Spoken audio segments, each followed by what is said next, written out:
Hello दोस्तों, आप सबका स्वागत है हमारी इंडियन पॉलिटी के जो है 5वें लेक्चर में। अब तक हम लोगों ने भारत के संविधान का इतिहास कैसे विकसित हुआ उसको देखा। उसके बाद जो है हम लोगों ने देखा कि भारत के संविधान को कैसे निर्मित किया गया, उसके निर्माण की प्रक्रिया देखी।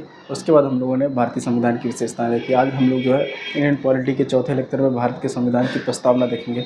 भारत के संविधान की प्रस्तावना के संबंध में आप लोग ये जान लीजिए, प्रस्तावना जो होता है किसी भी भारत मतलब संविधान जो है, प्रस्तावना जो है किसी भी एक तरह से मान लो कोई पुस्तक है या कोई डॉक्यूमेंट है, उसकी एक भूमिका के समान होता है। उसी तरह भारत के संविधान भी एक भारतीय जो संविधान की पुस्तक है उसकी भूमिका के समान है, जिसमें अक्सर यह बताया जाता है भूमिका में कि जो कोई लेखक है वो इस पुस्तक का क्या उद्देश्य है, क्यों लिखना चाह रहा है। ऐसा ही भारत के संविधान का जो भारत के संविधान का क्या उद्देश्य है उसको जो है दिखाया गया। दरअसल इसको इससे भी समझ सकते हैं कि भारत के संविधान में जो उद्देश्य प्रस्ताव पंडित जवाहरलाल नेहरू द्वारा लाया गया था, उसी को आगे चलकर भारत के संविधान की प्रस्तावना में जो है कहीं ना कहीं परिलक्षित कर दिया गया। तो जो ये है उद्देश्य प्रस्ताव जो है वो पंडित नेहरू जो द्वारा लाया गया था, उसी को भारत के संविधान की प्रस्तावना में जो है बाद में परिलक्षित कर दिया गया। प्रस्तावना का कॉन्सेप्ट सबसे पहली बार जो है संयुक्त राज्य अमेरिका में देखा गया था। संयुक्त राज्य अमेरिका में संविधान में सबसे पहली बार जो प्रस्तावना का कॉन्सेप्ट देखेगा। इसीलिए जो है N.A. पालकी वाला है, इन्होंने भारत के संविधान में जो इसका प्रस्तावना है उसको जो है भारत उसका परिचय पत्र जो है कहा है। भारत के संविधान में जो प्रस्तावना मूल रूप से थी उसमें जो है मेजर चेंजेस जो किया गया वो 42वें संविधान संशोधन के द्वारा किया गया। 42वें संविधान संशोधन में जो है समाजवादी, धर्मनिरपेक्ष और अखंडता जैसे 3 महत्वपूर्ण शब्द जोड़े गए। दरअसल इसमें जो क्वेश्चंस आते हैं वो बहुत ज़्यादा मतलब 2 ही 3-4 प्रकार के क्वेश्चंस बनते हैं। ज़्यादातर ये एक कॉन्सेप्चुअल पार्ट माना जाता है, जो इसमें जो इसकी शब्दावली है इससे संबंधित जो है क्वेश्चंस काफ़ी मतलब इसकी समझ आपको होनी चाहिए। तो सबसे पहले आप लोग इससे संबंधित ये काम कर सकते हैं, आप लोग एक बार भारत के संविधान की प्रस्तावना को याद करने से ये रहेगा कि कभी कभी क्रोनोलॉजी या उससे संबंधित जो प्रश्न आ जाते हैं वो आपसे जो है हल हो जाएंगे, जिसके लिए आप बहुत ज़्यादा मेहनत करनी नहीं पड़ेगी। सबसे पहले हम लोग ये देखते हैं कि भारत के संविधान की प्रस्तावना के तत्व क्या हैं। भारत के संविधान की प्रस्तावना के तत्व जो हैं, सबसे पहले कि भारत के संविधान के अधिकार का स्रोत क्या है, मतलब भारत के संविधान जो है उसका अधिकार का स्रोत क्या है। तो इसमें जो है प्रस्तावना में बताया गया है भारत के संविधान के अधिकार का स्रोत है वो भारत की जनता है। तो आप लोगों ने जो है प्रस्तावना अगर कभी पढ़ी होगी तो उसमें बोला जाता है कि हम भारत के लोग भारत को संपूर्ण समाजवादी, पंथनिरपेक्ष, लोकतांत्रिक, गणराज्य ऐसे करके जो है काफ़ी मतलब वृहद है एक तरह से, उसको आप लोग एक बार याद कर लीजिएगा। तो इसमें जो हम भारत के लोग मतलब इससे क्या निर्धारित होता है कि जो हमारी प्रस्तावना में जो अधिकार जो है वो संविधान का वो कहाँ से मिल रहा है, वो भारत की जनता से मिल रहा है। उसके अलावा भारत के संविधान की प्रकृति कैसी है, जो संविधान के तत्व मिले, तो प्रकृति हमारे संविधान की एक संप्रभु है। भारत का संविधान संप्रभु है, समाजवादी है, धर्मनिरपेक्ष है और लोकतांत्रिक है। अगर नेचर पूछेगा भारत के संविधान का नेचर कैसा है, तो ये संप्रभु है, समाजवादी है, सेकुलर है मतलब धर्मनिरपेक्ष है मतलब जो है सेकुलर है, और लोकतांत्रिक है, डेमोक्रेटिक है। उसके बाद जो है भारत के संविधान का उद्देश्य क्या है, उसका उद्देश्य जो है न्याय, स्वतंत्रता और समता, बंधुत्व को स्थापित करना है। भारतीय संविधान का जो उद्देश्य है वो भी जो है इसमें क्या दिया है, इसमें दिया गया है कि भारत के संविधान का उद्देश्य जो है वो न्याय, स्वतंत्रता, समता एवं बंधुत्व को स्थापित करना है। और इसके बाद इसके लागू होने की तिथि आप लोग याद कर लीजिए, कभी कभी फैक्ट में क्वेश्चन आता है 24 नवंबर 1949। अब हम लोग एक एक करके जो है इसके संविधान में जो मुख्य मुख्य शब्द हैं उसको जो है पढ़ने का प्रयास करेंगे। तो कुल मिला के आप लोग एक बार जब संविधान की प्रस्तावना को याद कर लेंगे तो कभी कभी क्रोनोलॉजी में आ जाता है, तो संपूर्ण समाजवादी, पंथनिरपेक्ष, लोकतांत्रिक, गणराज्य, इसके बाद क्या टर्म कौन सा आ रहा है वो कभी कभी क्रोनोलॉजी में मैच करने को पहले काफ़ी आता था, अब थोड़ा कम आ रहा है, लेकिन फिर भी आप लोग एक बार देख लीजिएगा। तो सबसे पहले हम लोग टर्म देखते हैं संप्रभुता, इसको इंग्लिश में सोवरेन कहते हैं। संप्रभुता क्या होता है? संप्रभुता का कॉन्सेप्ट ये है कि भारत के संविधान में भारत की जो लोकतांत्रिक व्यवस्था है उसको अल्टीमेट सोर्स माना गया है। अल्टीमेट सोर्स मतलब वो जो है ताकत है उसके अंदर कि वो किसी बाहरी दबाव के बिना कार्य करेगा, जो भी कानून बनाएगा उस पर किसी का हस्तक्षेप नहीं होगा, वह जो है अपने ही स्वतः जैसा चाहेगा वो जो है कानून बनाने के लिए जो है तत्पर है। तो भारत का संविधान संप्रभु है, मतलब वो किसी भी अन्य देश के दबाव में कार्य जो है वो नहीं करता है। ना ही, यद्यपि भारत जो है राष्ट्रमंडल देशों का सदस्य है, फिर भी राष्ट्रमंडल देश हो या यूनाइटेड नेशन का भी मेंबरशिप इंडिया रखता है, लेकिन कभी भी जो है उसका कोई दबाव भारतीय संविधान पर जो है नहीं देखा जाता है, नहीं देखा जाना चाहिए। इसी संविधान को, इसी शब्द को है संप्रभुता कहा जाता है। संप्रभुता मतलब कि आप जो है मतलब अपने जो संविधान से संबंधित परिवर्तन करने का या उसमें कुछ संशोधन करने का या उससे संबंधित कुछ नए कानून नियम बनाने के लिए जो है संप्रभु है, मतलब अपने जो है स्वयं जिम्मेदार है। ये जो है संप्रभुता का शाब्दिक अर्थ होता है। दूसरा है समाजवादी। समाजवादी शब्द जो है काफ़ी, मतलब आप लोगों ने कई बार सुना होगा समाजवादी शब्द।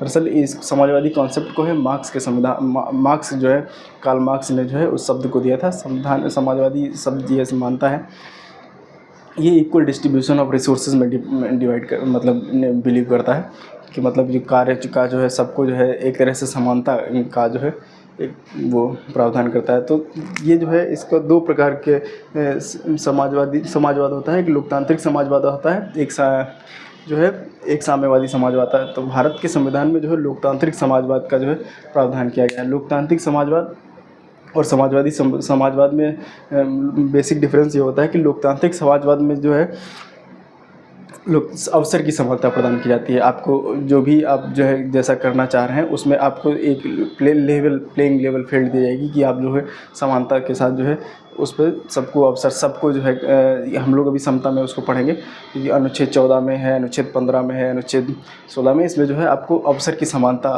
का जो है कहीं ना कहीं जिक्र मिलता है।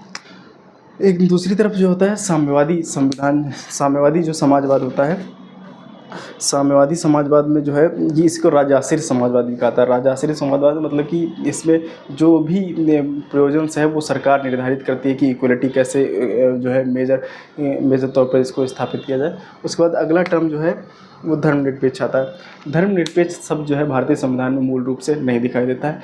इसका जो प्रावधान है वो 42वें संविधान संशोधन के माध्यम से जो है किया गया था 1976 में।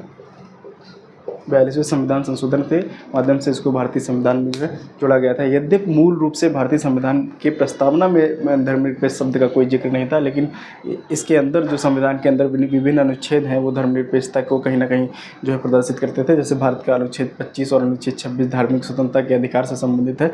ये काफ़ी पहले से जो है भारतीय संविधान में हम लोगों को दिखाई देता है। तो इसको जो है बाद में 42वें संविधान संशोधन के दौरान जोड़ दिया गया, कुछ आवश्यकता महसूस की गई उसके बेसिस पे जो है।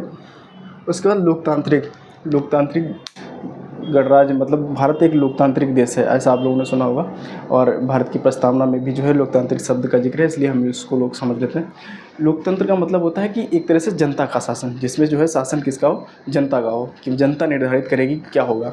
तो इसके हिसाब से जो भी लोकतंत्र है उसको दो हिसाब से, दो पार्ट में हम लोग डिवाइड कर सकते हैं। तो सबसे पहला होता है प्रत्यक्ष लोकतंत्र और दूसरा होता है अप्रत्यक्ष लोकतंत्र। प्रत्यक्ष लोकतंत्र और अप्रत्यक्ष लोकतंत्र में आप लोगों को अंतर ये समझ लेना चाहिए कि जनता कैसे निर्धारित करती है। जैसे हम लोगों ने अपने देश में जो देखा होगा वो क्या, हम लोग क्या निर्धारित करते हैं, हम लोग सरकार बनाते हैं, सरकार निर्धारित करते हैं और सरकार जो है कानून बनाती है, फिर वो हम ही लोगों पर लागू होता है।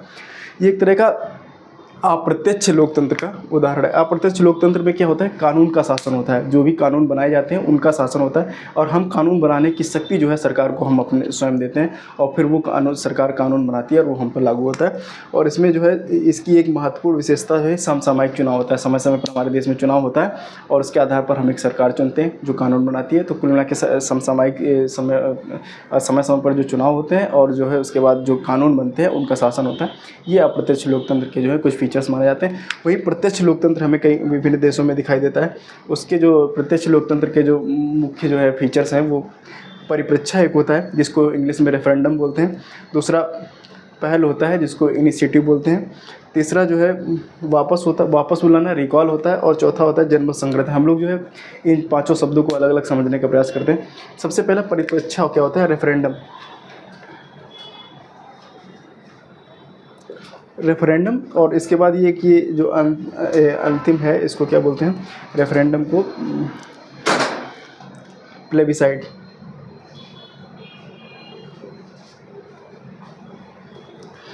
दरअसल ये सब जो है जनमत संग्रह का ही एक तरह से दोनों का रूप है, जनमत संग्रह और रेफरेंडम। रेफरेंडम में अक्सर ऐसा होता है कि किसी मुद्दे पर लोगों की राय ले ली जाती है। जैसे भारत जैसे बड़े देश में ऐसा संभव नहीं कि हर मुद्दे पर जो है इतनी बड़ी आबादी का जो है हम लोग मत जानने का प्रयास करें। तो हम लोग क्या करते हैं, हम लोग प्रतिनिधि चुनते हैं और वो प्रतिनिधि जो कानून बनाता है उसको स्वीकार कर लिया जाता है। उसके जस्ट अपोजिट जो प्रत्यक्ष लोकतांत्रिक व्यवस्था में है, उसमें वहाँ के लोग जो चाहते हैं, अगर किसी मुद्दे पर वो समर्थन करना चाहते हैं या नहीं समर्थन करना चाहते हैं, तो उनसे डायरेक्ट जो है उनका मत जो है जानने का प्रयास किया जाता है।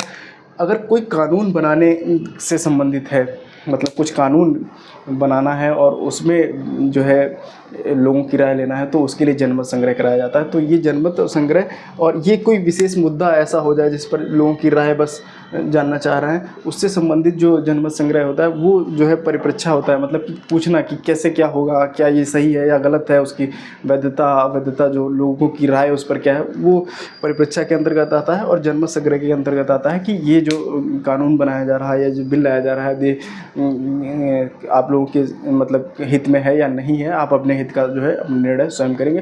तो इन दोनों में जो है, और तीसरा जो प्रत्यक्ष लोकतांत्रिक व्यवस्था में एक जो फीचर होता है वो होता है पहल, इनिशिएटिव का। पहल का मतलब होता है कि अगर वहाँ का कोई भी नागरिक, अगर कोई भी नागरिक जो है कानून पारित कराना चाहता है, कोई कानून नया देश में लाना चाहता है, तो जो है वो पहल कर सकता है, वो जो है वो इनिशिएटिव ले सकता है, उससे संबंधित ये है। और तीसरा जो प्रत्याशी को वापस बुलाना, प्रत्यावर्तन जो बोलते हैं। अगर हमारे यहाँ अगर कोई नेता 5 साल के लिए चुन लिया जाता है, तो 5 साल के लिए वो विधायक या सांसद या फिर जिस भी पद पर वो चुना जाता है बना रहता है। इसके उलट जो है लोकतांत्रिक व्यवस्था का जो प्रत्यक्ष माध्यम होता है, उसमें जो है बीच में भी वहाँ की जनता अगर चाहे तो वहाँ के अपने प्रतिनिधि को वापस बुला सकती है, उसको रिकॉल कर सकती है। तो इन 5 पॉइंटों का आपने मतलब समझ गया। मतलब इस तरह से यह भी समझ सकते हैं, जो प्रत्यक्ष लोकतंत्र है वो छोटे देशों में जहाँ जनसंख्या कम होती है वहाँ पर ज़्यादा सक्सेसफुल हो सकता है। अप्रत्यक्ष लोकतंत्र भारत जैसे बड़े देश में, अप्रत्यक्ष लोकतंत्र भारत की आवश्यकता और मजबूरी, ये दोनों ही है। तो कुल मिला के भारत जैसे बड़े देश में एक प्रत्यक्ष लोकतंत्र जो है उसको काम करना थोड़ा मुश्किल है। इस वजह से भारत में अप्रत्यक्ष लोकतंत्र को जो है वो लिया गया है। गणतंत्र शब्द जो है इसका मतलब आप लोग समझते होंगे। गणतंत्र में लोकतंत्र 2 प्रकार का होता है। एक तो होता है राजशाही आधारित लोकतंत्र और दूसरा होता है जनमत से, मतलब जो गणतंत्र में जो है इसमें जो राष्ट्र का प्रमुख होता है, राष्ट्र का प्रमुख जो होता है वो जनता द्वारा चुना जाता है, प्रत्यक्ष या अप्रत्यक्ष रूप से किसी भी तरीके से जो है। ये जो इसका जो हेड होगा, चीफ होगा, जैसे इंडिया में जो भारत का जो सबसे उच्चस्थ पद माना जाता है वो राष्ट्रपति का माना जाता है।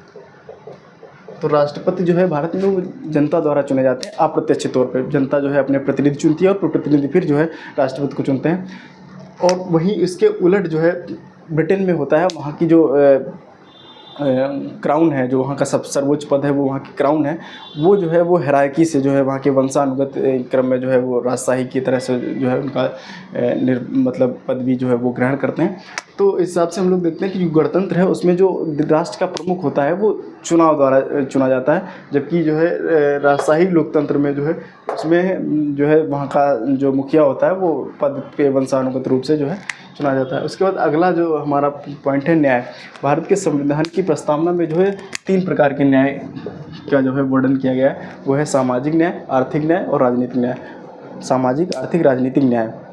सामाजिक, आर्थिक, राजनीतिक न्याय का मतलब है, राजनीतिक न्याय का एक अर्थ आप लोग ये ले सकते हैं कि भारत का कोई भी नागरिक जो उस चुनावी प्रक्रिया में अगर आयु वगैरह की जो बेसिक जो रिक्वायरमेंट्स है उनका पूरा करता हो, तो वो राजनीतिक दल, किसी भी राजनीतिक दल से या अपना स्वयं जो है निर्दलीय रूप से चुनाव लड़ सकता है। ये जो है राजनीतिक न्याय का जो है प्रावधान भारत के संविधान में किया गया। इसी तरह आर्थिक और सामाजिक।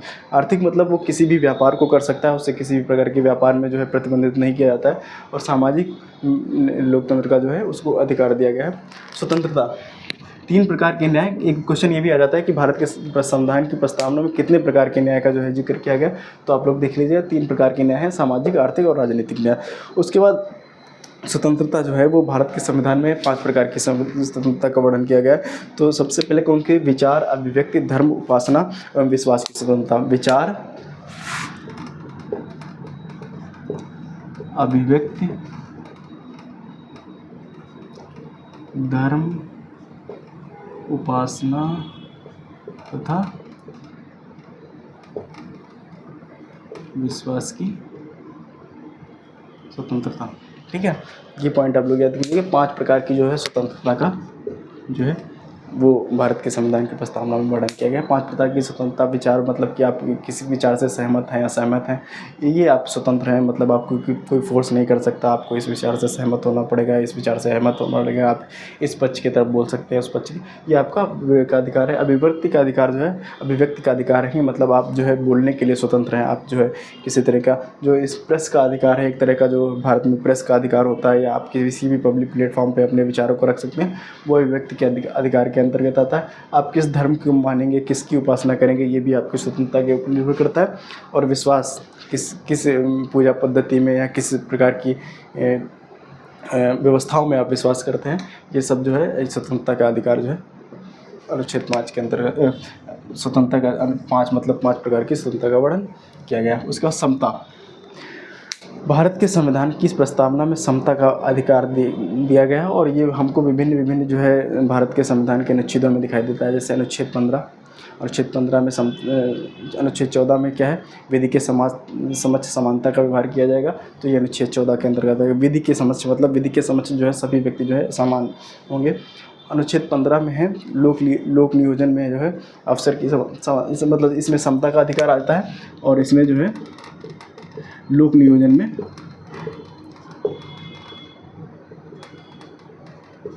समता का अधिकार आता है। लोक नियोजन में समता के अधिकार अनुच्छेद 16 का मतलब है कि यदि कोई कहीं पर कोई आप देखते होंगे कि सरकारी नौकरी या फिर कहीं पे फॉर्म आ रहा है, तो इसमें जो है सबको एक तरह से कोई भी सरकारी लाभ है उसमें जो है किसी भी व्यक्ति को इस आधार पर नहीं रोका जाएगा, उसके धर्म, जाति या फिर लिंग, इसके आधार पर जो है उससे विभेद नहीं किया जाएगा।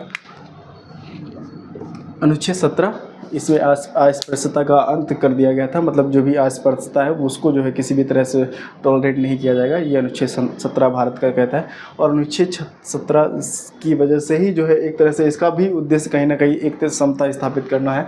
और उपाधियों का अंत है अनुच्छेद 18 में, कि किसी भी प्रकार की उपाधियां जो है उससे आप जो है किसी विशेषता का, किसी विशेष सुविधा का लाभ या अपनी विशेषता का लाभ जो है इससे नहीं ले सकते। ये स्वतंत्रता, समता और बंधुत्व, ये तीनों जो है फ्रांस की क्रांति से लिए गए थे।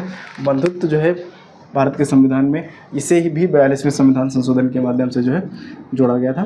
तो 42वें संविधान संशोधन के माध्यम से हमारे जो है संविधान में 3 टर्म जोड़े गए थे। सबसे पहला क्या जोड़ा गया था, समाजवादी, दूसरा धर्मनिरपेक्ष, और तीसरा जो है बंधुत्व। बंधुत्व कैसे दिखाई देता है हमारे संविधान में, तो एकल नागरिकता का जो प्रावधान है वो कहीं ना कहीं भारत के हम लोगों को जो है बंधुत्व का प्रतीक माना जाता है, कि वो आपस में लोगों को एक दूसरे से कनेक्ट करता है। कि हम लोग अपनी आइडेंटिटी क्या बताते हैं किसी देश में या कहीं बाहर होते हैं, क्या कहीं किसी तो क्या बोलते हैं, हम लोग बोलते हैं कि हम भारतीय हैं। तो वो आपस में भारत का हर नागरिक अपने आप को जब भारतीय बोलता है तो वो आपस में एक दूसरे से कनेक्टेड फील करते हैं।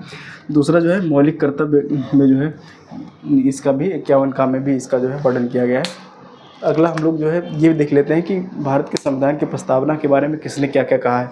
तो भारत के संविधान की प्रस्तावना के बारे में के.एम. मुंशी ने कहा है कि हमारी संप्रभु लोकतांत्रिक गणराज्य का भविष्य फल है। उन्होंने कहा है कि जो हमारी संप्रभु लोकतांत्रिक गणराज्य है भारत, उसका भविष्य फल है जो है ये प्रस्तावना। उसके बाद कृष्णा स्वामी अयंगार ने कहा है कि दीर्घकालिक सपनों का विचार है, कि मतलब हमारे आगे भविष्य में जो सपने होंगे उनका जो विचार है वो कहीं ना कहीं हमको भारत के संविधान की प्रस्तावना में दिखाता है। उसके बाद पंडित ठाकुरदास भार्गव ने इसको कुंजी और आत्मा कहा है, कि इसको कहा कि भारत का संविधान की कुंजी है प्रस्तावना और उसकी आत्मा भी है।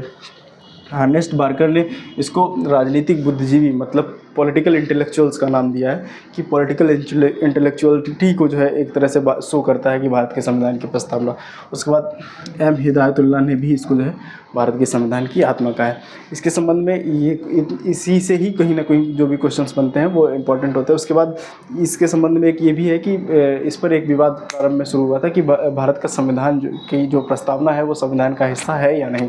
तो सबसे पहला मामला 1960 में बेरूबारी संघ मामला माना जाता है, जो सुप्रीम कोर्ट में गया था। बेरूबारी संघ मामले में जो है सुप्रीम कोर्ट ने कहा था कि भारत की प्रस्तावना जो है भारत के संविधान का अंग जो है वो नहीं है। लेकिन उसके बाद केशवानंद भारती का मामला जो 1973 में आया, जो अब तक की न्यायिक बेंचों में सबसे बड़ी बेंचों में से एक माना जाता है, 11 जजेस की बेंच, उसमें जो है ये स्वीकार किया सुप्रीम कोर्ट ने कि भारत के जो प्रस्तावना है वो भारत के संविधान का अंग है। उसके बाद अगला LIC ऑफ इंडिया ने 1995 में भी सुप्रीम कोर्ट ने अपने इसी जो है मामले को दोहराया और उन्होंने कहा कि भारत की जो प्रस्तावना है भारत के संविधान की, वो भारत के संविधान का जो है अंग मानी जाती है। तो इसी तरह से एक ये भी विवाद दिखता है कि इसमें संशोधन किया जा सकता है या नहीं किया जा सकता। तो बेरूबारी मामला तक जब निर्णय नहीं आया था तो ऐसा माना जाता है कि भारत के संविधान में जो है संविधान की प्रस्तावना में जो है संशोधन नहीं किया जा सकता अनुच्छेद 368 के अंतर्गत, क्योंकि इस मामले तक ऐसा माना जाता था कि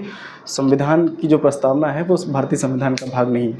लेकिन उसके बाद जो केशवानंद भारती का मामला आया तो इसमें ये बताया गया कि संविधान की प्रस्तावना में संशोधन तो किया जा सकता है, लेकिन इसमें एक नया कॉन्सेप्ट आया जिसको मूल ढांचे का कॉन्सेप्ट आप लोग पढ़े होंगे। मूल ढांचे का कॉन्सेप्ट का मतलब है जो मुख्य विशेषताएं हैं भारतीय संविधान की, उनको जो है आप जो है हार्म नहीं कर सकते हैं। बाकी संविधान में जो है बाकी प्रस्तावना में संविधान का संशोधन किया जा सकता है। तो इस तरह से हम लोगों ने जो है, हाँ एक बात और आप लोग याद रख लीजिए कि भारत की प्रस्तावना में जो है एक क्वेश्चन आता है कि प्रस्तावना जो है वो गैर न्यायोचित है। गैर न्यायोचित का अर्थ ये होता है कि कोई भी व्यक्ति इस आधार पर सुप्रीम कोर्ट या हाई कोर्ट में जो है याचिका नहीं दायर कर सकता है कि इसमें जो शब्द लिखा है वो उसकी पूर्ति के लिए जो है भारत के संविधान की प्रस्तावना में ऐसा इसलिए लिखा है, इसलिए उसको वो ये अधिकार दिया जाए।